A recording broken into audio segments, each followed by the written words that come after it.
Oke, selamat sore semua.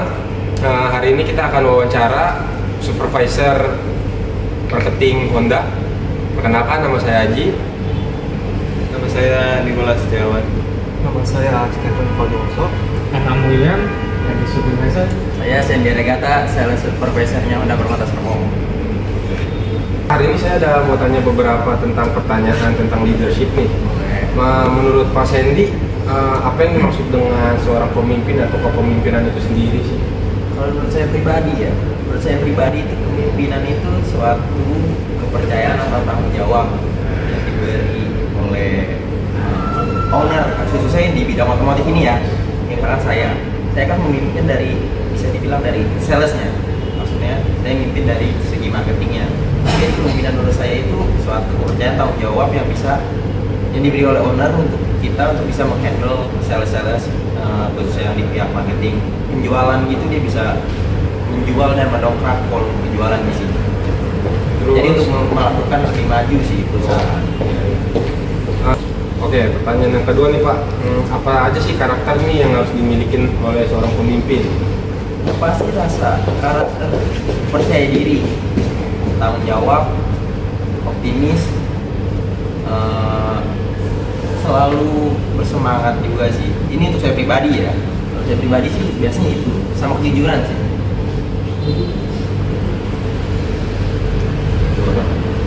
Ada lagi? Oke, yang ketiga, menurut Bapak ini seorang pemimpin itu harus memiliki sifat-sifat yang seperti apa ya? Sifat yang bisa nge-backup bawahannya, bisa kita menghandle bawahan dalam artian misalkan dia ada kesalahan, kita cuma bisa negur tapi nggak bisa menghakimi. Sifat kepedulian, support, kita harus bisa support dari segi apapun. Oke, soal keempat, menurut Robert House, kepemimpinan itu mempunyai 3 perilaku. Salah satunya itu pengarah, mendukung, partisipatif, dan berorientasi pada prestasi. Dari keempat perilaku tersebut, menurut Bapak, manakah yang terbaik? Kalau menurut saya pribadi, saya lebih milih yang support. Karena dari atasan itu lebih baik support daripada apa tadi yang pertama itu sih, mengarahkan perlu, tapi kalau mengarahkan nggak ada support percuma, buat apa gitu. Kita lebih ke support sih, dominan ke support gitu. Jadi apa yang dibutuhkan dari bawahan dia bisa sharing ke kita, misalkan di lapangan gini kita bisa support, oh gini loh solusinya. Oh, mendengarkan berarti ya. Mendukung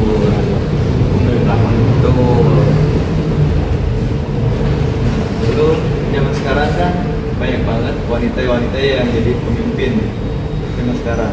Nah, pandangan bahwa di zaman sekarang lebih banyak wanita yang menduduki posisi kepemimpinan, menurut Bapak itu gimana?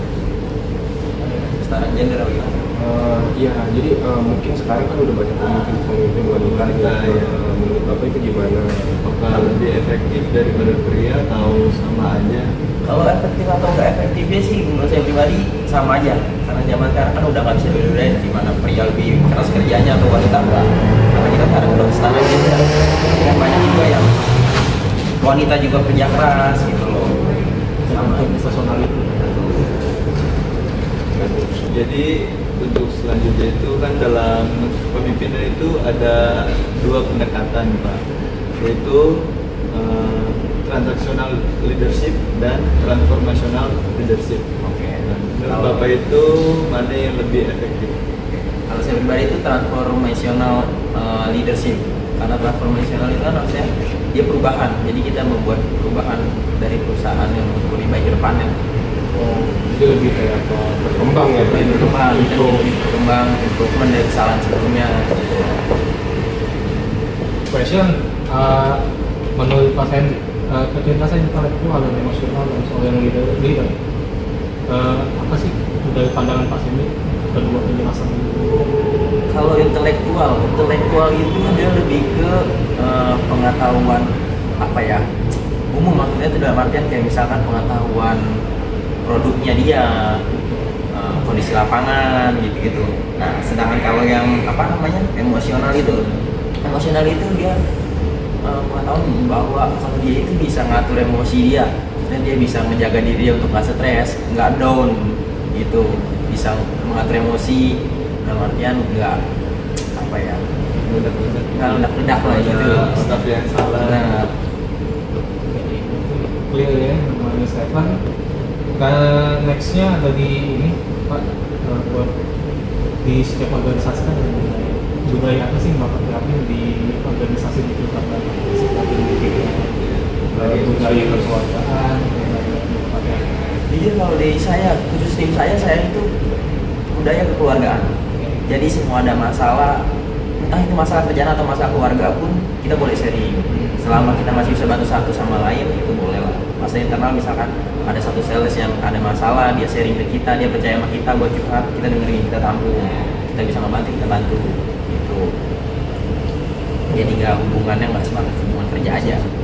Bisa backup di belakang juga. Berarti next lagi nih Pak Sandy actionnya apa sih kalau misalnya ada di tim Bapak sales juga dia nggak mencapai objektif yang diinginkan kan? Setiap biasanya kalau sales itu kan ada target, ada Bulan gitu. tanggapan Bapak misalnya ada sales yang nggak mencapai target itu selesaikan. Kalau target itu kan ditentunya, maksudnya ada waktunya 1 bulan, 2 bulan, 3 bulan, ya kan? Nah kita lihat dulu 1 bulan pertama nggak ada target, karena kita lihat dia progresnya, maksudnya dalamnya dia ngapain aja nih selama dia kerja gitu. Apa yang udah dia tadinya sebelum masuk kerja nggak tahu, setelah masuk kerja jadi tahu gitu. Maksudnya dia tadi yang nggak tahu mobil jadi tahu mobil, tadi yang nggak tahu ngitung-ngitungan jadi bisa ngitung. Berarti kan ada progresnya gitu loh. Nah kita tracking juga apa yang dia dapetin selama 1 bulan kerja itu. Misalkan saya ada prospek memang belum jadi aja, misalkan belum bisa deal, ya kan begitu. Kalau itu kan faktor eksternal gitu, maksudnya kita emang nggak bisa maksa orang langsung beli ke kita bulan itu, tapi kan minimal dia udah punya kontak orangnya gitu, jadi udah ada progresnya. Selama itu masih kita tracking sama saya sih ya oke lah, masih saya pertahanin. Kecuali memang udah nggak ada progres dari awal masuk sampai akhir evaluasi pun nggak ada progres apapun, ya mau nggak mau, soalnya kita juga kan SOP perusahaan. Oke, the next question ya adalah last but not least dari Pak Sandy. Mungkin di leadership itu kan ada yang namanya public speaking. Di setiap sales pasti punya public speaking buat customer. Itu Pak Sandy ngalamin apa sih di para sales supaya dia public speaking bisa tahu? Jadi lebih kayak ke kita kasih tahu gimana, kita kasih tahu para sales ini gimana nih menurut Bapak nih yang sebagai pemimpin, kasih ke bawahan-bawahan nih cara ngomongnya, cara mengatur tata krama, tata bicaranya, supaya pelanggan lebih nyaman ke kita, lebih percaya ke kita, jadi nyampe kita kirim tuh sampai produknya deal gitu. Kalau saya simpel sih, saya cuma ngarahin percaya diri dan yakin bahwa kita itu brand terbaik, opsi terbaik, tanpa ngejatuhin brand lain gitu. Simpel aja kalau saya. Jadi kita misalnya bisa mengatasi Honda, saya maksudnya dalam artian kita bisa tunjukin kalau kita itu opsi terbaik, tapi kita nggak ngejelekin brand lain gitu loh. Showroom kita terbaik, tapi kita nggak ngejelekin showroom lain. Dan kita harus percaya diri. Kayak saya selalu agak ketat masalah grooming itu, saya masalah lebih ketat. Maksudnya nggak percaya diri kan kadang grooming itu ngaruh ya, baju, kerapihan, penampilan. Kalau dia memang PD-nya ada, setiap orang kan style beda-beda pasti. Benar kan? Ada yang rambutnya emang agak panjang, mulai ada rambut gitu ya. Kalau saya memaksa dia untuk potong pendek, dia pasti nggak pede dong. Iya, betul. Jadi dia pasti nanti semua orang jadi agak kurang. Berarti jadi diri dia sendiri. Jadi dia sendiri, tapi masih sebatas wajar, maksudnya gitu loh. Masih bisa SOP perusahaan. No offside ya. Gitu. Oke, sekian presentasi wawancara dari Pak Sandy selaku supervisor di Honda, mobil Honda. And this our video. Thank you. See you next time. Oke, sebelum itu mungkin kalau ada yang mau tanya-tanya mobil segala macam boleh hubungi Pak Sandy. Ngomongnya di sini. Warna nanti di sini, di deskripsi kalau mau. Oke, thank you. Thank you. Thank you Pak. Ya, Terima Pak. thank you.